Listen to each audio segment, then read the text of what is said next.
In the early 1950s, 3 young girls' lives would be taken by Thomas Straffen. John was the 3rd child of 6 children born to Mr. and Mrs. Straffen. His father, John Straffen Sr., was an active serving soldier stationed at Borden Camp, Hampshire, where John Jr. was born on the 27th of February 1930.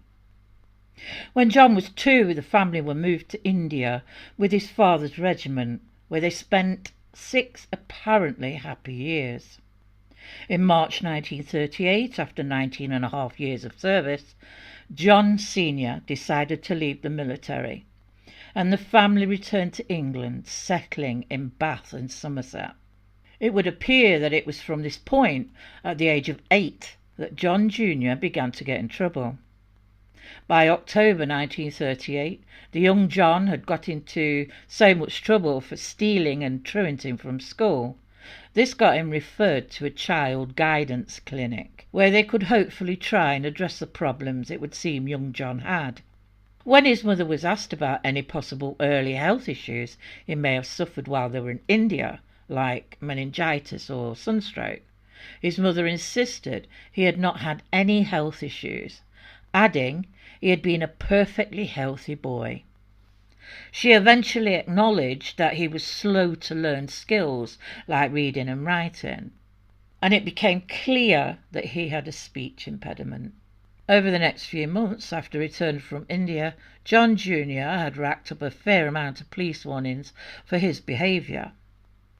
In June 1939, he was in trouble again for stealing a purse from a little girl. This crime would send him in front of the juvenile court, where he was placed on probation for 2 years and put under the care of probation officer Sidney Harding. It wasn't an easy task for Mr. Harding, who had dealt with plenty of naughty boys in his time, but this youngster, he realised, was in a very different category. This young boy was, in his words, a truly troubled child. He realised that John was of a lower intelligence and had no idea what probation even meant. Mr. Harding began to understand that John, it would seem, had no understanding of what was right or wrong. He was learning nothing at school and was going from bad to worse. Sidney Harding realised that probation wasn't what John needed, so he took it upon himself to take the young John to a psychiatrist.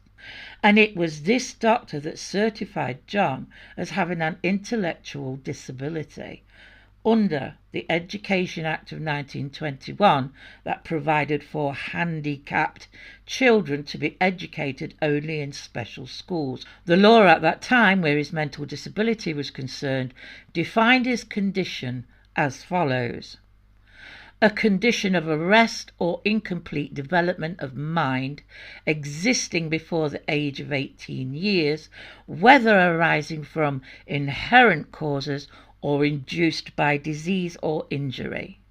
They may be physically quite normal, but are afflicted by a sort of mental dwarfism, which keeps them always mentally smaller than those their own age. There is a definite difference between those who have never had normal intelligence and those classed as insane, who have once had normal intelligence and lost it. It follows that those who have had low mental intelligence from birth are, by definition, not insane. I do have to say I've changed some of the wording in this case, as I do find some of the wording and terms used back then as quite offensive and are not used now, but please forgive me if I missed some. By 1940, his report states that 10-year-old John had the IQ of a 6-year-old. He had learned to read the alphabet and learned some very basic maths. He was happier and seemed able to look after himself. His teachers wrote that he was amiable and affectionate, but John told the psychiatrist he hated both the teacher and the school because sometimes they punished him. In June 1940, John was sent by the juvenile courts to a residential school for children with learning disabilities, St Joseph's in Sambourne, Warwickshire. It was a Catholic boarding school, a school that took in boys placed under detention by the courts. It wasn't about religion, as Straffen was Protestant. It came down to lack of vacancies, and that was the only placement available. When the boys turned 12, they were moved on to Besford Court. Looking further into the school, it seemed to have been a tough school, with a main aim of teaching the children trades, like bricklaying or gardening, so hopefully they could find work when they left at 16. I've read that many boys suffered at this school, so how did John Jr. fare? Well, records say that he seemed a healthy, well-grown boy with no physical handicap, except his speech impediment, though that seemed to improve as he grew older. His records state he was a rather timid and docile boy, a solitary soul, a boy who did not want to make friends. He didn't do well with discipline and would sulk on his own for ages. When some geese went missing from the school grounds one day and were later found strangled, Straffen became a suspect. The school recalled an earlier altercation he had with someone, but they couldn't find any evidence to confirm their suspicion. Things would get even darker as he got older and nearer to the time he could leave. At the age of 16, it was decided being around his family may be better for him.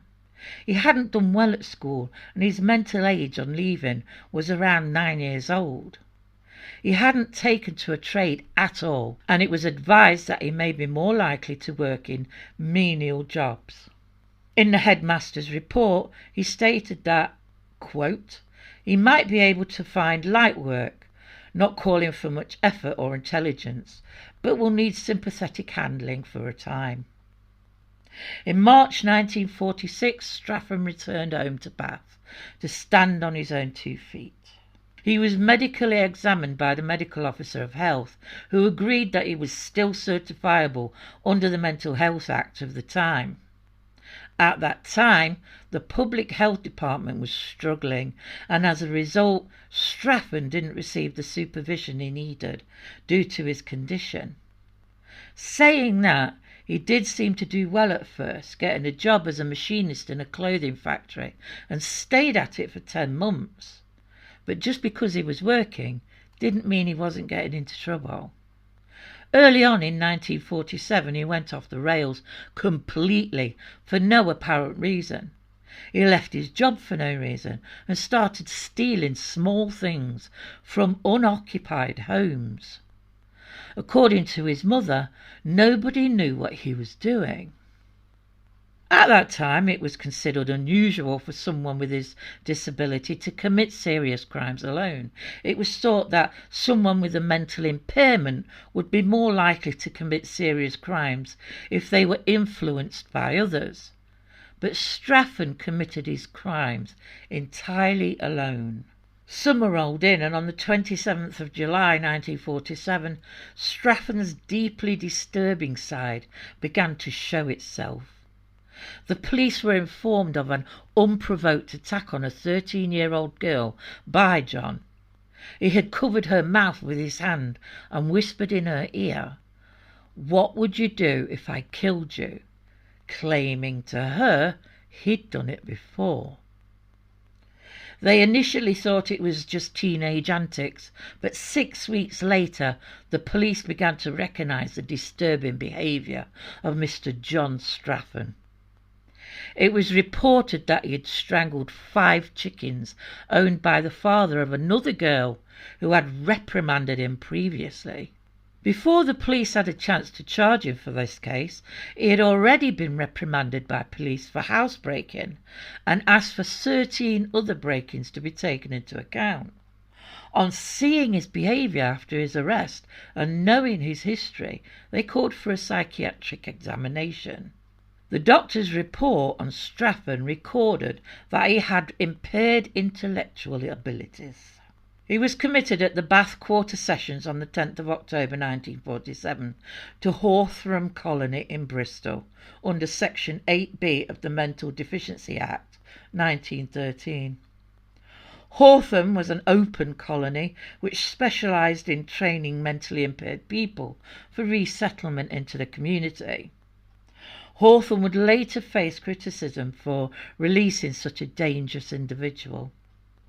However, during his time there, staff claimed they saw no evidence of his violent tendencies.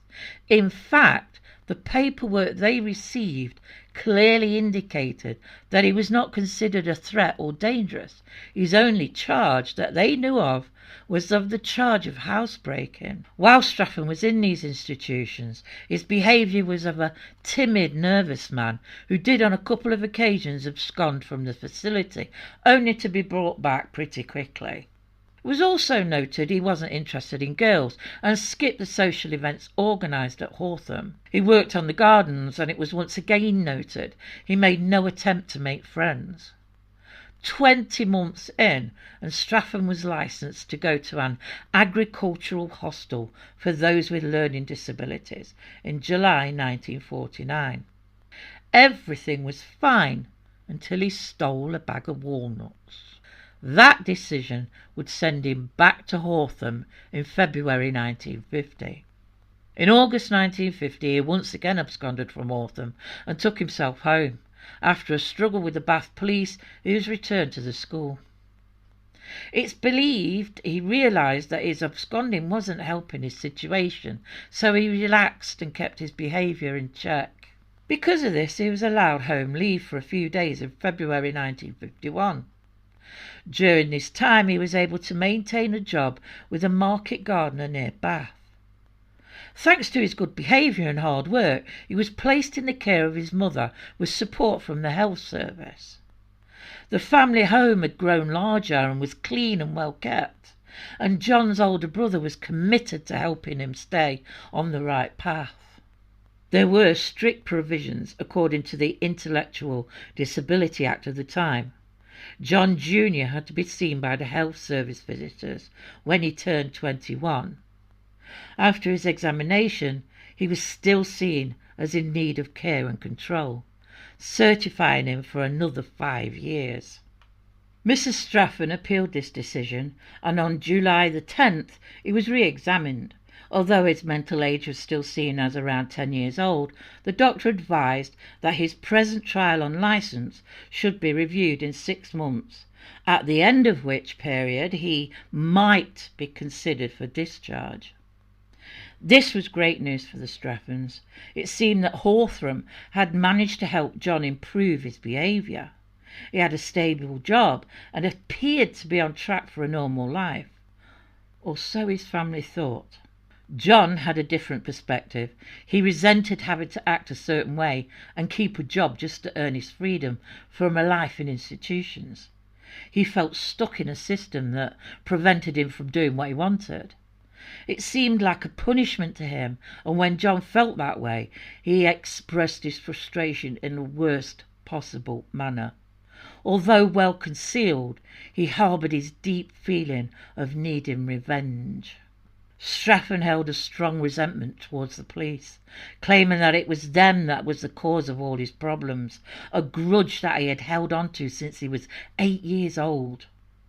Back in 1947, he had been a boastful youth who, when taken in by the police, had claimed not only to them, but to a psychiatrist, that he had committed more than just break-ins, adding that he had also committed sexual offences too.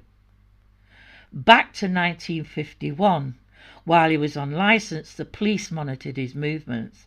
He was aware of it and deeply resented it. He couldn't seem to grasp that it was his own actions that had led to this situation. It was also on the 10th of July 1951, in the royal town of Windsor, that the life of 7-year-old Christine Butcher would be taken. 2 members of the public would come across her body, hidden in the long grass close to Windsor Castle, 2 days after she had disappeared. She had been violated and strangled with the belt of a raincoat she had been wearing when she vanished. The subsequent investigation, that was assisted by Scotland Yard, was one of the biggest ever carried out in Berkshire at the time, but the case was never solved. How does this involve Straffen? Well, it appears that Straffen couldn't control or manage his actions and feelings through rational thinking or thought process, and as Straffen had already used strangulation as a form of revenge before, it's possible the headlines regarding the poor girl's death had some sort of impact on him. On Sunday, July the 15th, newspapers were filled with the news of the poor girl in Windsor, and Straffen had took himself off to the cinema that afternoon. 5-year-old Brenda Goddard had been out playing in the garden of her devoted foster parents, Mr. and Mrs. Pullen. She had wandered into a nearby field to pick flowers. Unfortunately, the field was on the same route that Straffen took on his trip to and from the cinema. The child's absence was quickly noticed, and a frantic search began. They called out for her and looked all around the garden, but she was gone. When Brenda was eventually found, the Bath police immediately thought of Straffen. Although he hadn't committed a crime like this before, his previous bragging to the police had stuck in their minds. Straffen was taken in for questioning. Although there was no evidence to point to him, he admitted it was he who had been seen by Mrs. Pullen as the man in a blue suit she had seen when she first went out to look for Brenda. This wasn't enough to hold him. While they were investigating Brenda's death, they went to speak with Straffen's employer, who informed them that he had to let Straffen go on the 31st of July due to his lack of work ethic and erratic behaviour. Now, in Straffen's mind, his dismissal was also the fault of the police, so this gave him a new grievance that called for a new revenge. And what could be more despicable form of revenge towards the police, he thought. What would upset the police more than another death of a little girl? On August the 8th, he intentionally went out to find another young girl. Cecily Batstone, aged 9, was at the cinema. Straffen chatted with the girl and persuaded her to go with him to another cinema. He then took her to a meadow known locally as the Tumps, on the outskirts of Bath, and strangled her. Thankfully he had made mistakes, although in his mind this wouldn't have occurred to him. The town was on high alert, with the death investigation of a young girl still ongoing, and people were extra vigilant. Straffen had caught a busy bus with the girl, where he had been noticed. He was also then seen playing and laughing with the girl in the field by a courting couple, who he had stared at as they left before committing his terrible crime. It's not known how long he had spent in the field, but he bought fish and chips on his way home, while a 9-year-old child lay dead in a field. The report came from the wife of a Bath policeman, Mrs. Cowley, who had seen Straffen and the girl playing in the field. She obviously thought this odd. Later that night she mentioned this to her husband. The next morning the constable received an emergency call informing him he was needed to help look for a missing child. When at the station he repeated the story his wife had told him the night before. When they heard the description of the child and what she was wearing, they knew this was the girl they were looking for. And when they heard the description of the man, the look of horror filled the room. Straffen. August the 9th, they called on Mrs. Cowley, the constable's wife, who took them to the place she had seen the man and child. Cicely was found almost straight away. They looked at the horror before them. Officers were sent straight to Straffen's home. At the station, Straffen made some confusing statements. He had left the little girl asleep. He had left her dead, but he hadn't killed her. He then went on to make a light-hearted confessional statement regarding Brenda Goddard, demonstrating to an officer how he had carried it out. The following statement comes from Straffen, so we can only go by his word on what occurred. According to Straffen, he spoke to the little girl and offered to show her a place where she could pick better flowers. She wasn't sure at first, but he won her round, and she allowed him to lift her over a fence into the small copse. It was there that he put his hands around her throat and squeezed. And in his words, because she didn't scream, he bashed her head against a stone. He went on to say he left her there and went to the cinema to watch a film called Shockproof. When he was charged, the police warned him he was in a serious position. He laughed and said, "She is dead, but you can't prove I did it." Although he pointed out the fact that he'd seen the courting couple at the Tumps Field, he seemed to be under the impression that just because nobody had seen him do it, they couldn't prove he had killed the girls. Straffen was charged with taking the life of Cecily Batstone and Brenda Goddard at the Taunton Assizes on the 17th of October 1951, before Mr. Justice Oliver. He was found insane on arraignment and committed to Broadmoor Institution. Broadmoor had, and still do have, very strict rules regarding the inmates. No matter what the crime, they would not reveal the condition of the inmates' mental illness to the public. This would mean very little would be known about what Straffen's life was like in Broadmoor. We do know he must have undergone medical and psychological evaluations, and he was generally well behaved. However, he still held on to feelings of resentment and anger towards the staff and the hospital. It would come out later that he had had conversations with other patients regarding the possibilities of escape. 6 months in, Straffen had to help with some cleaning, something the prisoners were expected to do. It was April, and he was put under the watch of an older attendant to help clean some outbuildings at the part of the hospital they called the surgery.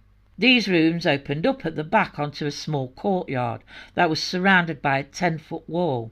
Against the wall was a lower shed about 8.5 foot high with a sloped roof.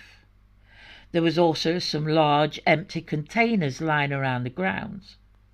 Whether it was Straffen's idea or someone else gave him the idea, it isn't clear, but it was tempting for him either way.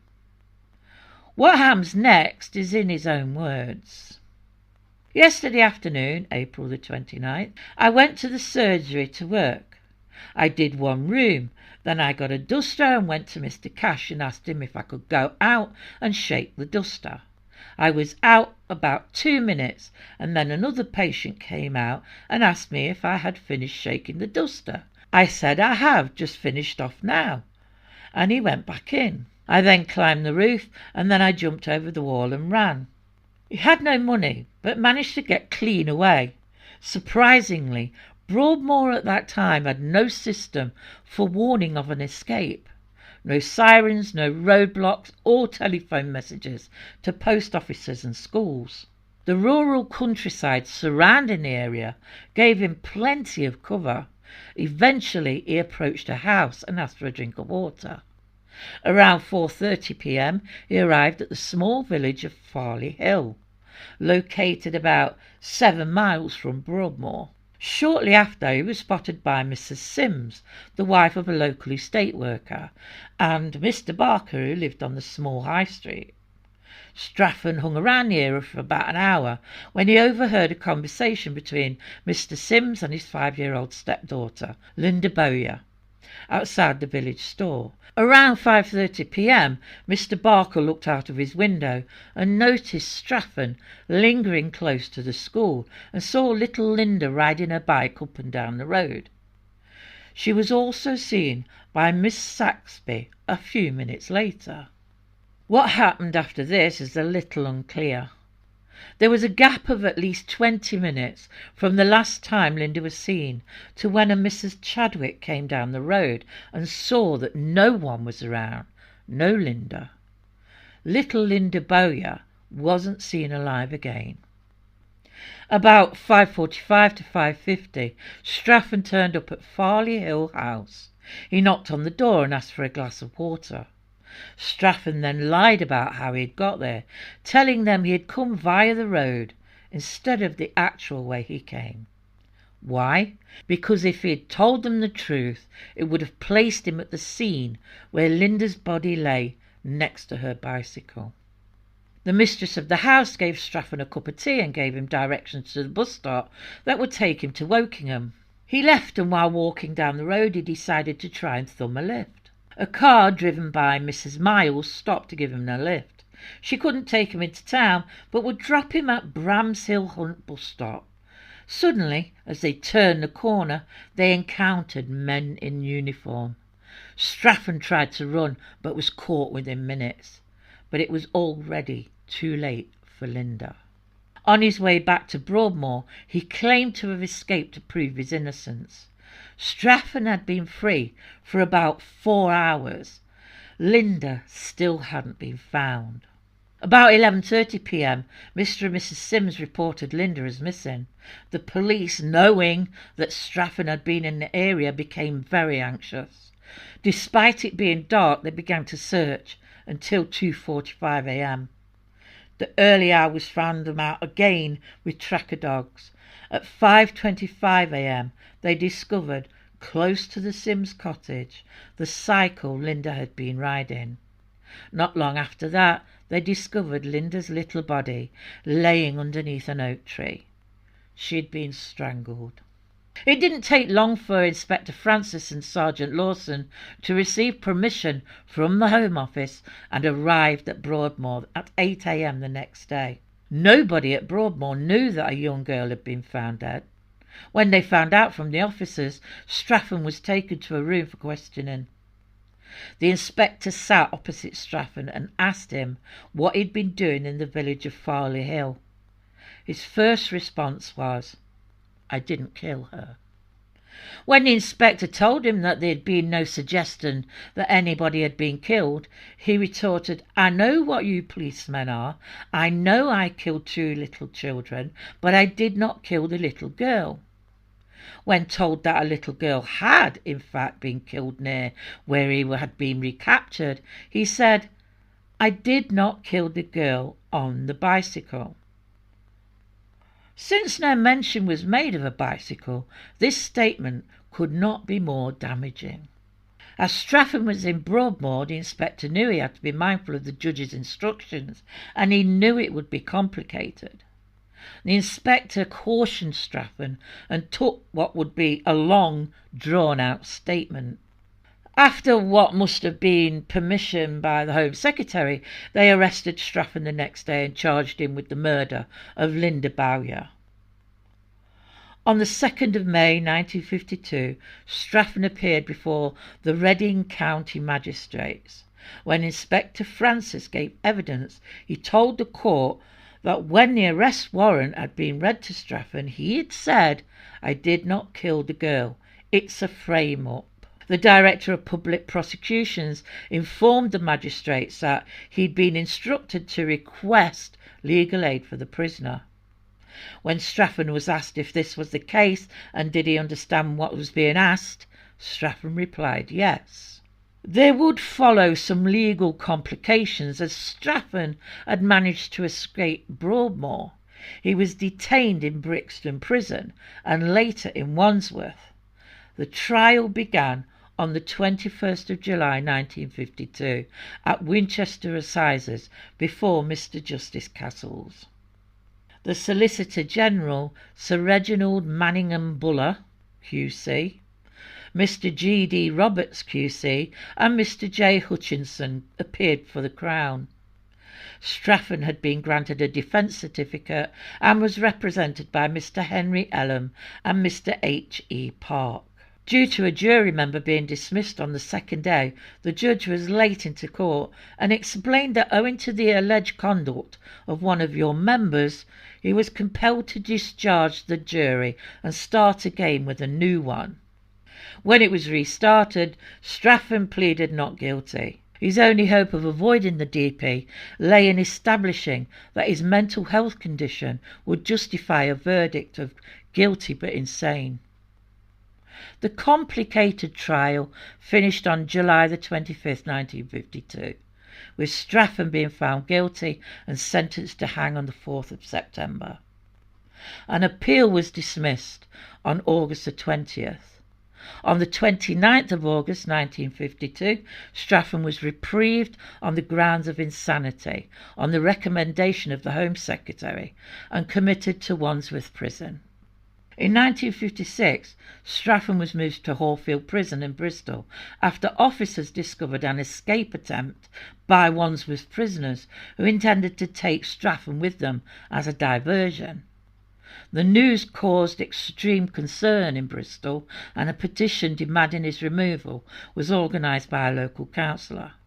In August 1958, Straffen was moved to Cardiff Prison, when the regime at Hallfield Prison was changed to a more liberal one. However, he was reported to have been transferred back in June 1960.